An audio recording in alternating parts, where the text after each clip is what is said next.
The door never opened, not once all day. I remember sitting at my kitchen table, the afternoon light casting long shadows across the empty place settings I'd arranged hours earlier. 3 plates, 3 sets of silverware, 3 glasses filled with ice that had long since melted. My hands, weathered from decades of working with wood, trembled slightly as I checked my watch for the 100th time. 7:58 p.m. Mother's Day was almost over, and none of my 3 sons had called, visited, or even sent a text message. Before we continue, make sure to subscribe to the channel and tell us in the comments where you're listening from. My name is Robert Miller. I'm 76 years old, a retired carpenter, and this is the story of how I became both father and mother to my 3 boys, only to discover that family isn't always defined by blood. It's been almost 40 years since my Helen passed away. I can still see her face sometimes, especially in the soft light of early morning, that gentle smile, those knowing eyes that could see right through me. We were supposed to grow old together, watching our boys become men, bouncing grandchildren on our knees. Instead, I found myself alone with 3 young boys. Michael was 10, Jonathan 8, and little Eric just 6. "You'll remarry," my sister-in-law told me at the funeral. "The boys need a mother." But I never did. Instead, I learned to be both parents. I worked at Wilson's woodshop during the day, crafting furniture that other families would gather around. At night, I'd take odd jobs, repairing neighbors' cabinets, building bookshelves for the local library, anything to add a few more dollars to our savings. While other men my age went fishing or watched football games, I was learning to iron school shirts, bake birthday cakes, and explain to my youngest why Mommy wasn't coming back. "But who's going to tuck me in?" Eric had asked that first night, his small face pinched with confusion. "I am," I'd told him, my voice breaking just slightly. "I'll tuck you in every night, buddy, I promise." And I kept that promise. For years, I juggled everything: work, home, school meetings, doctor's appointments, sports practices. I taught the boys to shave, to change a tire, to respect women. I sat up nights with fevers and nightmares. I saved every penny to put them through college. Michael became a successful investment banker in Boston, Jonathan, an attorney in Chicago, Eric, a software engineer in San Francisco. I was so proud of them. Still am, in a way. "Dad, you gave us everything," Michael once told me at his college graduation. His arm was around my shoulder, and I remember feeling that it had all been worth it. Every sleepless night, every skipped vacation, every gray hair. "We'll always be there for you," Jonathan promised when I helped him move into his first apartment, "just like you were for us." But as the years passed, the visits became less frequent, the phone calls shorter. They had important jobs, busy schedules, families of their own. I understood that. I really did. But there were times when the silence in my house was so complete, I could hear the clock ticking in the hallway, counting away the seconds of my solitary life. Last Mother's Day was the breaking point. It had always been a difficult day for me, a reminder of what we'd all lost. In the early years, I'd make it special for the boys, telling stories about Helen, looking through photo albums. As they grew older, Mother's Day became a day when they would come home and we'd visit Helen's grave together, then have dinner at the house. It was our tradition. But last year, I woke up early and spent the morning preparing their favorite meal: pot roast with garlic mashed potatoes, green bean casserole, and Helen's famous apple pie for dessert. I set the table for 4, one place for Helen, always, and waited, and waited, and waited. By 6 o'clock, I began calling them. No answer from Michael. Jonathan's phone went straight to voicemail. Eric texted back at 6:30, "Sorry, Dad, crazy busy weekend. Talk soon." Talk soon. As if Mother's Day was just any other Sunday. I sat there with the food growing cold, staring at the empty chairs.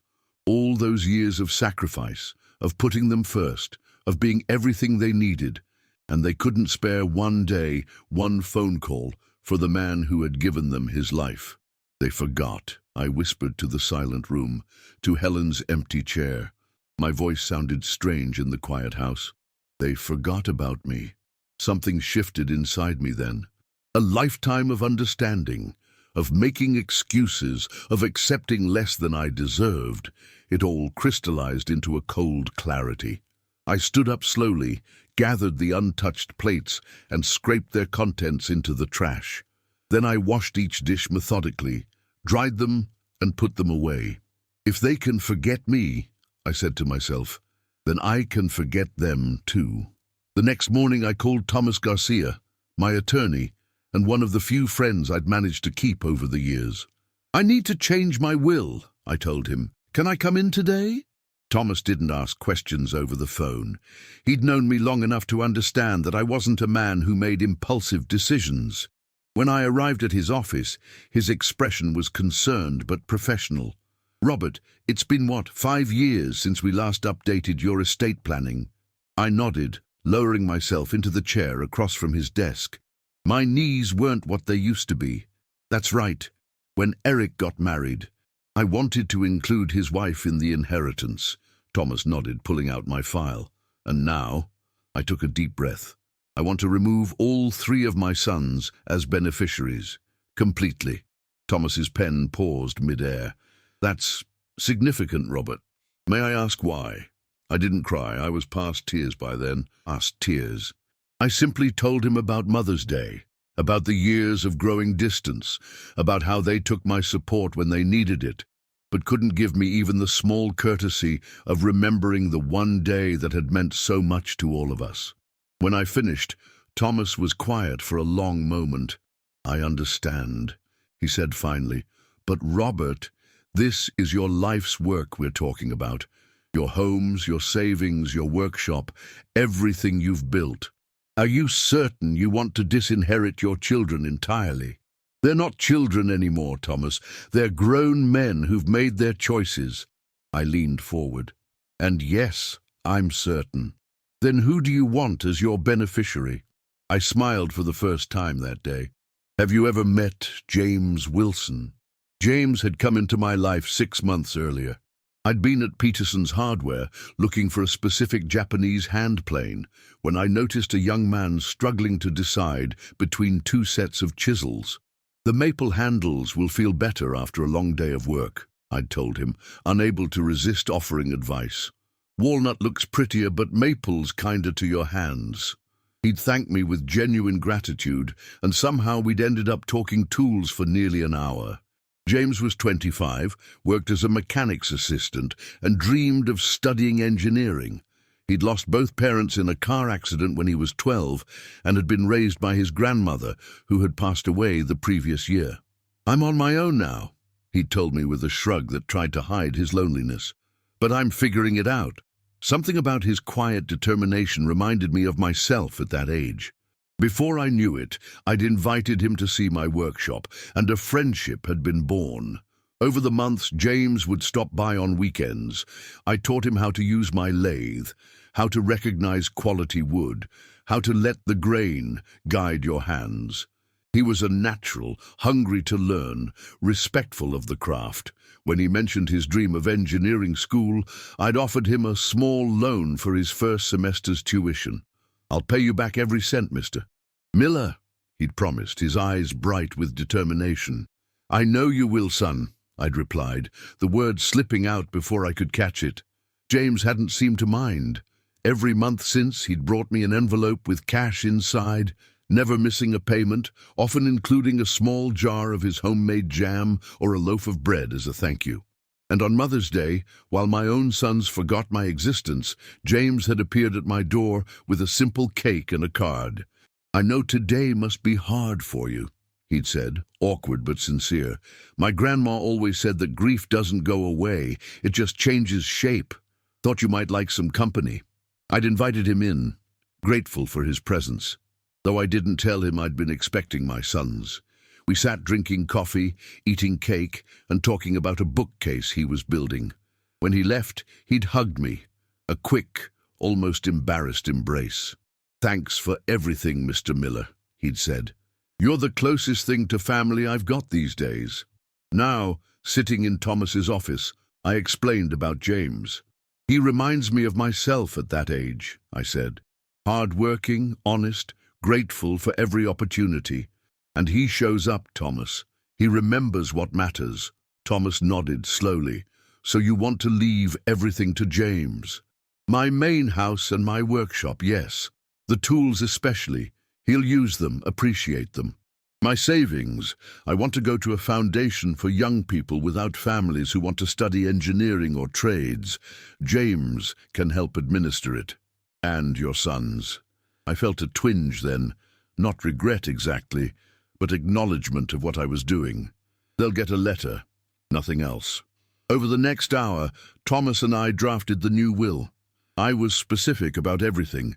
The houses, the land, the savings accounts, the collections of rare tools I'd gathered over a lifetime. My estate wasn't enormous by some standards, but it was substantial, worth over $1 million in total. More than enough to change a young man's life and help others like him. I'll need to record a video statement, Thomas explained, to establish that you're of sound mind and making this decision without coercion. Your sons might contest the will. I nodded. Let them try. I've kept journals for years, documenting every missed birthday, every unanswered call, every time I needed help and they were too busy. I have receipts for every loan, every down payment, every bailout. The courts can see exactly what kind of sons they've been. The video was simple. I sat in Thomas's office, stated my name, the date, and explained that I was changing my will of my own free will, without any pressure or manipulation. I explained my reasons calmly, without anger. My sons have made it clear through their actions that our family bonds are no longer important to them, I said to the camera. I am merely acknowledging the reality they have created. 2 weeks later, I invited James to dinner. Over Helen's pot roast, the same meal my sons had missed, I told him what I'd done. Mr. Miller, I can't. This is too much, he stammered, his fork frozen halfway to his mouth. Your sons have made their choices, I finished for him, just as I've made mine. But they're your family, he insisted. I looked at him across the table, this young man who called me every week, who brought me soup when I had the flu, who listened to my old stories with genuine interest. Family isn't always blood, James, I said quietly. Sometimes it's the people who want to be in your life, who make the effort to show up, who remember what matters. You've been more of a son to me in 6 months than my own boys have been in years. James's eyes filled with tears. I don't know what to say. You don't have to say anything. Just promise me you'll finish school, that you'll use my tools to build beautiful things, and that you'll help other young people who don't have anyone to believe in them. I promise, he whispered. I didn't tell my sons about the changes to my will. There didn't seem to be any point. Our conversations had become so infrequent and superficial that there was never a natural opening to say, by the way, I've disinherited all of you. Instead, I continued my quiet life, spending time with James, working in my shop, occasionally getting a quick call from one of the boys, usually when they needed something. 6 months later, I developed a cough that wouldn't go away. The doctor's expression told me everything before he even spoke the words. Stage 4 lung cancer, Mr. Miller. I'm sorry.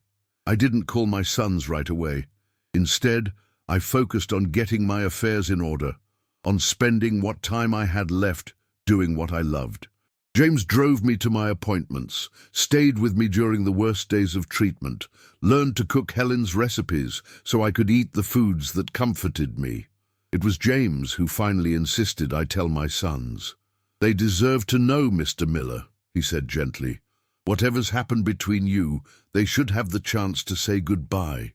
I knew he was right. I called each of them, left messages when they didn't answer. Michael called back first, his voice immediately shifting to concern when I told him, Dad, why didn't you tell us sooner? We'll fly out right away. Jonathan and Eric made similar promises, and true to their word, all three arrived within days. Michael with his wife, Jonathan alone, he was between divorces, and Eric with his wife and their 2 children, my grandchildren whom I barely knew. The reunion was strained at first. They were shocked by how much weight I'd lost, by the oxygen tank that now accompanied me everywhere.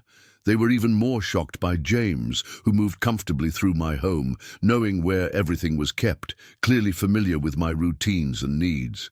"Who exactly are you?" Michael asked him bluntly on the second day, when James arrived with groceries and my prescription refills. "I'm a friend of your father's," James replied simply, continuing to unpack the bags. "A friend," Michael repeated, exchanging glances with his brothers. "And how long have you been friends?" "About a year now," James said. "Your dad's been teaching me carpentry." "How nice," Jonathan said, in a tone that suggested it was anything but. That night, after James had gone home, my sons confronted me in the living room. "Dad, who is this guy, really?" Eric asked. "He's here every day. He has a key to your house. He's acting like he's family." I looked at my youngest son, the successful software engineer who hadn't visited me in 3 years.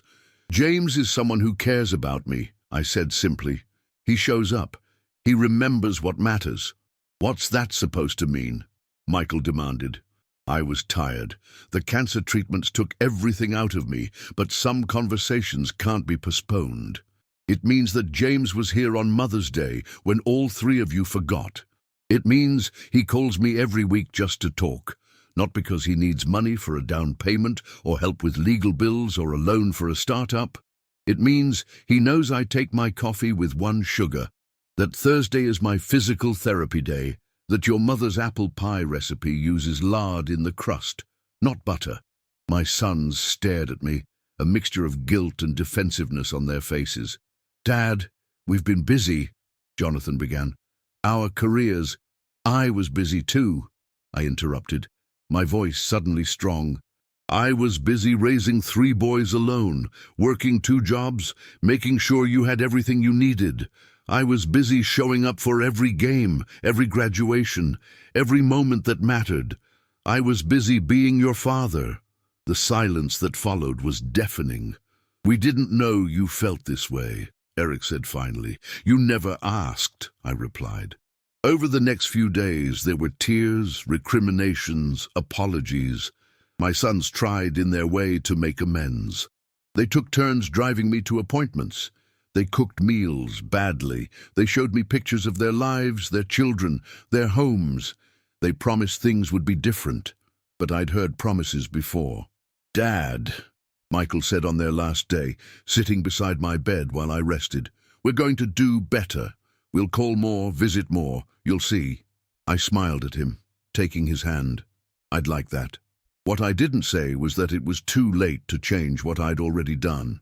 The will remained as I'd written it, not out of spite or revenge, but because I'd made a promise to James, to the foundation I was creating. Because some lessons can only be taught through consequences. A month after they left, I took a turn for the worse. James called my sons and they rushed back. This time, they met Thomas, who had come to make final arrangements. "Who are you?" Jonathan asked suspiciously when Thomas introduced himself as my attorney. "I'm an old friend of your father's," Thomas replied, "and his legal representative." The look that passed between my sons spoke volumes. They had always assumed they knew everything about my life, my plans, my future. They were wrong. I died on a Tuesday morning in early spring. The cherry trees I'd planted with Helen were just beginning to bloom outside my window. James was holding one hand, Michael the other. Jonathan and Eric stood at the foot of the bed. My last words were simple: be kind to each other. The reading of the will took place 3 days after the funeral. My sons sat side by side on Thomas's leather couch, confident in their expectations. James sat slightly apart, his hands clasped tightly in his lap. Thomas cleared his throat and began to read. "I, Robert Miller, being of sound mind and body, hereby revoke all previous wills and codicils." The standard legal language continued until Thomas reached the heart of the document. "To my sons, Michael, Jonathan, and Eric Miller, I leave this letter." Thomas handed each of them an identical envelope. Inside was a single sheet of paper with my handwriting. "To Michael, Jonathan and Eric, I leave the same remembrance you gave me on Mother's Day, nothing but silence. May it teach you what it taught me, that family is not defined by blood, but by presence, by showing up when it matters, by remembering what is important. I forgive you for forgetting me. I hope someday you'll understand why I had to forget you too. Love always, Dad. The shock on their faces was profound. Michael was the first to speak. This can't be legal. He was sick. He wasn't thinking clearly. Thomas interrupted gently. Your father recorded a video statement 6 months before his diagnosis, explaining his decision in detail. I can play it for you if you wish. Then who gets everything? Eric demanded. The houses, the money, his workshop? Thomas turned to James. To James Wilson, I leave my primary residence, my workshop, and all tools and equipment therein, with the instruction that he use these gifts to build a life of purpose and craftsmanship. James's quiet tears contrasted sharply with my son's growing anger. The remainder of my estate, Thomas continued, will fund the Helen Miller Foundation for young trades and engineers to provide educational opportunities for young people without family support. James Wilson will serve as the foundation's first director. What followed was predictable. Threats of lawsuits, accusations of manipulation, demands for investigation. But Thomas was thorough. The will was ironclad, my mental competence well documented, my reasons clearly stated. In the end, my sons left empty-handed, not just of inheritance, but of understanding. They hadn't grasped the lesson I'd tried to teach them, that wealth isn't just money or property, but time, attention, presence. That the greatest inheritance is not what you receive, but what you give. James kept his promises.